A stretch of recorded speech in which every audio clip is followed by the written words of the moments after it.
যোগ্যতা ও সততার ভিত্তিতে জাতীয় রাজস্ব বোর্ডের 2 উইংয়ের উপকর কমিশনার হিসেবে নিয়োগ দেওয়া হবে বলে জানিয়েছেন প্রধান উপদেষ্টার প্রেস সচিব শফিকুল আলম।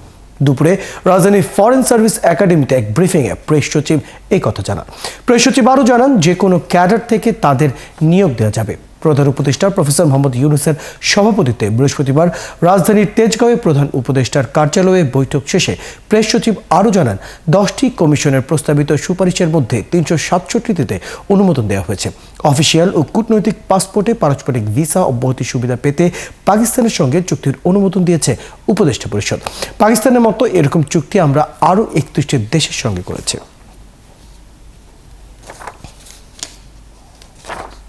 কয়েকটি আয়কর, কাস্টমস ও ভ্যাট অফিস পরিদর্শন করেন।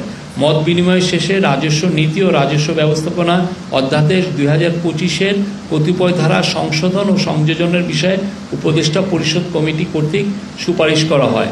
আর এনবিআর এর ক্ষেত্রে যেটা হচ্ছে যে কোনো ক্যাডার থেকে আনতে পারবেন, যিনি সচিব হবেন। 2টা উইং তো সেটা, বাট সেক্ষেত্রে আমরা দেখছি হলো তার যোগ্যতা, অভিজ্ঞতা এবং তাকে ন্যায্যতার ভিত্তিতে তাই সিলেকশনটা হবে।